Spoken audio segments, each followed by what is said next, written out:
আসসালামু আলাইকুম রহমতুল্লাহ। সম্মানিত দর্শক, আপনারা দেখতে পাচ্ছেন আমার পাশে আছে আমাদের ছোট্ট সম্মানিত পেশেন্ট সাকিব। সাকিবের বয়স বস 14 বছর। হ্যাঁ 14 বছর 14 বছর। আমরা আজকে সাকিবের কি করব? সাকিব বলো তো তুমি। টুক টনসিল অপারেশন করবো, তাই না? আহা অনেক বড় টনসিল হয়েছে সাকিবের। কি কষ্ট হয় টনসিলের জন্য তোমার?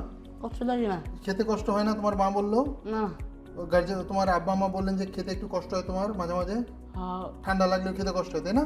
আহা আচ্ছা, অনেক বড় টনসিল আমরা আপনাদেরকে দেখাবো। আমরা ইনশাল্লাহ সাকিবের আজকে টনসিল অপারেশন করে ফেলবো। তারপরে সাকিব ইনশাল্লাহ এরপর থেকে সুস্থ হয়ে সে ভালো মতো খাওয়া দাওয়া করবে, তাই না? আহা সাকিব, তাহলে সাকিব আমাদের জন্য দোয়া করবো তো, আমরা যেন ঠিক মতো হ্যাঁ। অপারেশন করতে পারি। হ্যাঁ আহা আচ্ছা, ইনশাল্লাহ।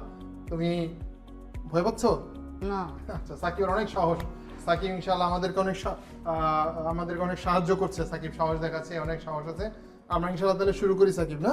ঠিক আছে আমরা কবলেশন সিস্টেমের মাধ্যমে সাকিবের অপারেশন করবো, যেন অপারেশন পরবর্তী ওর ব্যথা তেমন না থাকে এবং ও সহজে খাওয়া দাওয়া করতে পারে। দোয়া করবেন আমাদের জন্য এবং আমাদের সাকিবের জন্য দোয়া করবেন যেন সাকিব বাকি সময়টা ভালো থাকে। আসসালামু আলাইকুম রহমতুল্লাহ।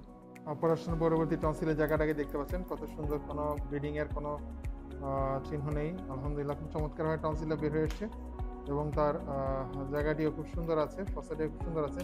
কত জায়গা তার বেড়েছে এখন, চমৎকারভাবে তার অনেক ওয়াইড স্পেস হয়ে গেছে। আপনার গলার মধ্যে এখন দেখতে পাচ্ছেন খুব সুন্দরভাবে তার জায়গাটা বেরিয়ে গিয়েছে এবং আশা করছি তার খাবার দাবারের যে কষ্ট, সেই কষ্টটা ইনশাআল্লাহ তার কমে যাবে। দোয়া করবেন সাকিবের জন্য, আমাদের জন্য, এবং যারা এই ধরনের আসলে যে বাবা পরিবারে এই ধরনের সন্তান থাকে তাদের জন্য অনেক কষ্ট, তারা যেন ধৈর্য সহকারে চলতে পারেন। আল্লাহ যেন সবাইকে ধৈর্য সহকারে চলার তৌফিক দান করেন। দোয়া করবেন। আসসালামু আলাইকুম।